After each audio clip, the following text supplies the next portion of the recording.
Manchester का old Trafford मैदान, जहां पर होगा रोमांच ही रोमांच। जी हाँ, रोमांच ही रोमांच होगा। इंग्लैंड और वेस्ट इंडीज़ के बीच ये मुकाबला होगा। तीसरा टेस्ट मैच, निर्णायक मैच होगा और आर पार की लड़ाई होगी। और अगर मैच ड्रॉ होता है तो निश्चित तौर पर इसका लाभ वेस्ट इंडीज़ को होगा, क्योंकि वेस्ट इंडीज़ इंग्लैंड में बिना हारे सीरीज़ लौट जाएगा। और ऐसा मुमकिन वैसे देखा जाए प्रदर्शन के आधार पर तो ऐसा लगता नहीं है। हाँ, अगर इंद्र देवता की कोई कृपा हो जाए, जिसकी कि भविष्यवाणी भी की गई है, और वहाँ ये दिक्कत आ सकती है इंग्लैंड को। और अगर हम बात करें इंग्लैंड की जीत की, इंग्लैंड अगर ये मुकाबला जीतता है, जिसकी संभावना भी ज़्यादा है, क्योंकि अगर मैच पूरा खेला जाता है तो इंग्लैंड का पलड़ा निश्चित तौर पर भारी है, क्योंकि ये उसने प्रूव कर दिया है, खासकर पिछले मैच की सफलता के बाद। अगर वो जीतता है तो वो न सिर्फ वो पिछली सीरीज़ की जो हार थी वेस्ट इंडीज़ के हाथों, उसका हिसाब चुकता कर लेगा, बल्कि बाउंस बैक करेगा। पहले मैच में हारने के बाद लगातार 2 मैच जीतने का कमाल करके सीरीज़ अपने हाथ में कब्जाने का कमाल उसके नाम हो सकता है। और वहीं अगर हम वेस्ट इंडीज़ की बात करें, वेस्ट इंडीज़ अगर ये मुकाबला जीत जाता है, कहीं खुदा ना खास्ता, क्रिकेट अनिश्चितताओं का खेल है, कुछ भी हो सकता है। पहला मुकाबला आखिरकार उसने जीता ही था साउथहैम्पटन में। अगर वो मुकाबला जीत गया तो कमाल ही हो जाएगा। वो लगातार 2 सीरीज़ इंग्लैंड से जीतने का कमाल कर देगा। पिछली बार जो सीरीज़ हुई थी वेस्ट इंडीज़ में, उसमें वेस्ट इंडीज़ ने इंग्लैंड को हराया था 2-1 से।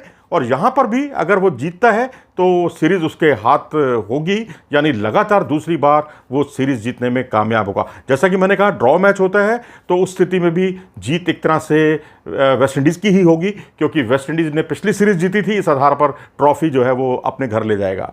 और वहीं अगर हम वेस्ट इंडीज़ की जीत की हम बात जो कर रहे हैं, उसमें एक और तर्क है, वो ये कि 1988 में आखिरी बार वेस्ट इंडीज़ ने एक तरफा अंदाज में इंग्लैंड को धो डाला था। और उसके बाद 1988 के बाद अब जाकर वेस्ट इंडीज़ के लिए अवसर है सीरीज़ जीतने का। हालांकि ये सब इफ़ एंड बट्स, किंतु परंतु का खेल है, लेकिन संभावना इस वक्त निश्चित तौर पर इंग्लैंड की ज़्यादा है। इंग्लैंड की स्थिति ज़्यादा मजबूत है, खासकर दूसरे टेस्ट मैच के प्रदर्शन को देखते हुए। और अगर हम बात करें इस मैच में तो कुछ एक दिक्कतें दोनों टीमों के साथ है। पहले टेस्ट मैच में आपको याद होगा गैब्रियल ने बहुत ही बेहतरीन गेंदबाजी की थी। 6-3 यानी कुल मिलाकर 9 विकेट उन्होंने चटकाए थे और वो मैन ऑफ द मैच चुने गए थे उस मुकाबले के। और दूसरे मैच में बहुत ही शानदार सेंचुरी बनाई पहली पारी में, और बहुत ही धीमा खेले थे बेन स्टोक्स, और 255 गेंद पर उन्होंने सेंचुरी पूरी की और 36 गेंदों पर हाफ सेंचुरी पूरी की। तो आप इससे अंदाज़ा लगा सकते हैं कि वो अपने खेल को पहले गेयर पर भी खेल सकते हैं और चौथे या 5वें गेयर पर भी खेलने की क्षमता रखते हैं। गैब्रियल पहले मैच के मैन ऑफ द मैच रहे, तो बेन स्टोक्स दूसरे मैच के मैन ऑफ द मैच रहे।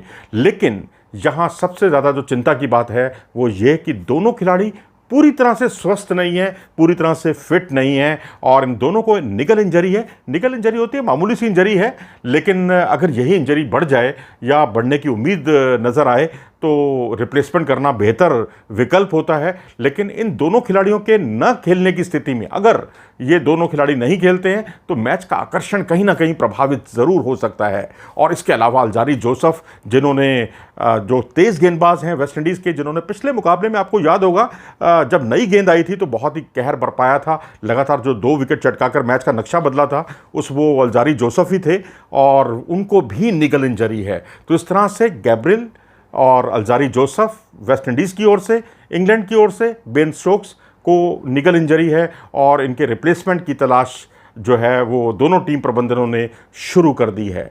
और अगर हम टीम देखें, संभावित टीम देखें, तो रोरी बर्न्स और डॉम सिबले, जी हाँ सिबले, जिन्होंने बहुत ही धीमा शतक लगाया था, धीमी सेंचुरी बनाई थी, लेकिन वो सेंचुरी भी बहुत उपयोगी साबित हुई इंग्लैंड के लिए। वो मुकाबला इंग्लैंड जीतने में कामयाब रहा। जो रूट के आने से जो टॉप ऑर्डर है उसकी विफलता, या ये कहिए कि बल्लेबाजी जो है उतनी रिदम में जो नहीं दिखाई दे रही, वो उसकी भरपाई की है जो रूट ने, बेन स्टोक्स ने।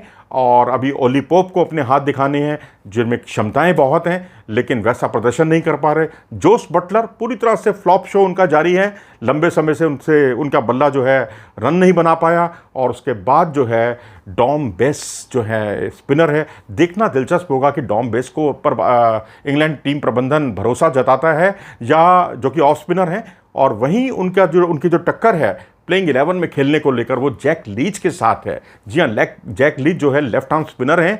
क्या टीम प्रबंधन उनके साथ जाएगा या डॉम बेस्ट के साथ जाएगा, ये देखना दिलचस्प होगा। जोफ्रा आर्चर को 14 खिलाड़ियों की सूची में शामिल किया गया है। अब उन पर जो प्रतिबंध था एक मैच का वो खत्म हो चुका है। हालांकि जोफ्रा आर्चर ने संकेत दिया था कि वो जो उन्होंने बातों बातों में उलझा दिया था कि जो रंग भेद की समस्या है उन सब का उन्होंने हवाला दिया, या तो टीम प्रबंधन ने कहा है कि आप बाहर बैठिए, लेकिन अगर उनको खिलाया जाता है तो निश्चित तौर पर इंग्लैंड की ताकत बहुत बढ़ जाएगी और उसके जैसे खिलाड़ी को कोई भी जो कप्तान है वो छोड़ना नहीं चाहेगा। अगर जोफ्रा आर्चर आ जाते हैं, स्टुअर्ट ब्रॉड आ जाते हैं और क्रिस वॉक्स की जगह या ये कहिए कि एक और रिप्लेसमेंट के तौर पर जेम्स एंडरसन टीम में वापस लौट आते हैं, तो ये बहुत ही बेहतरीन अटैक होगा। क्रिस वोक्स को की जगह पर अगर यहाँ जोफ्रा आर्चर को खिलाया जाता है तो जोफ्रा आर्चर, जेम्स एंडरसन और स्टुअर्ट ब्रॉड के रूप में बहुत ही जो तेज़ गेंदबाजों की जो तिकड़ी है वो कहर बरपा सकती है इस मुकाबले में। वहीं अगर हम वेस्ट इंडीज़ की बात करें तो जॉन कैम्पबेल बिल्कुल out of form, Shai Hope बिल्कुल आउट ऑफ फॉर्म, और ये बहुत बड़ा बोझ साबित हो रहे हैं। जैसे वहाँ पर बटलर बोझ साबित हो रहे हैं, यहाँ पर जॉन कैम्पबेल और शाई होप दो शीर्ष क्रम के बल्लेबाज हैं, क्योंकि वहाँ पर शीर्ष क्रम में कई बल्लेबाज हैं और उनका नंबर 6 या 7वें नंबर पर बल्लेबाजी करते हैं, लेकिन ये पहले 4 खिलाड़ियों में शामिल होते हैं। इनका परफॉर्मेंस बहुत ही निराशाजनक रहा है अब तक और 60 रन भी इनसे नहीं बने हैं 4 पारियों में कुल मिलाकर। और ब्रेथवेट हैं ओपनर के तौर पर, शामत ब्रुक्स हैं जिन्होंने बहुत ही उम्दा प्रदर्शन किया, रॉस्टन चेज जो कि बेहतरीन ऑलराउंडर हैं आने वाले समय के, जो जिन्होंने बल्लेबाजी भी बहुत अच्छी की, जर्मन ब्लैकवुड जिन्होंने बहुत ही उम्दा प्रदर्शन किया, 2 पारियां उनकी बहुत ही अच्छी गई हैं।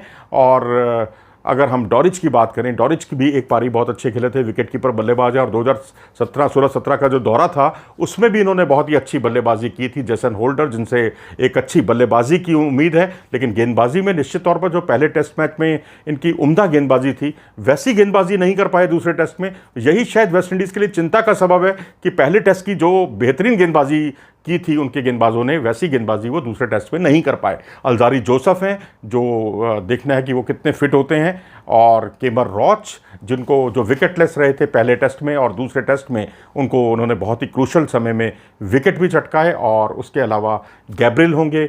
अब सवाल उठता है कि अगर शाई होप को आप नहीं खिलाते, जॉन कैम्पबेल को नहीं खिलाते, तो किसको खिलाएंगे, क्योंकि वहाँ कोई बल्लेबाज ऐसा मौजूद है ही नहीं।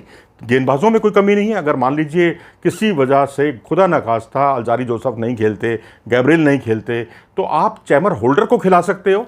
हालांकि टेस्ट मैच का तजुर्बा नहीं है उनके पास, डेब्यूटेंट हैं और बारबाडोस के बहुत ही बेहतरीन तेज़ गेंदबाज हैं, अपनी मौजूदगी का उन्होंने एहसास कराया है।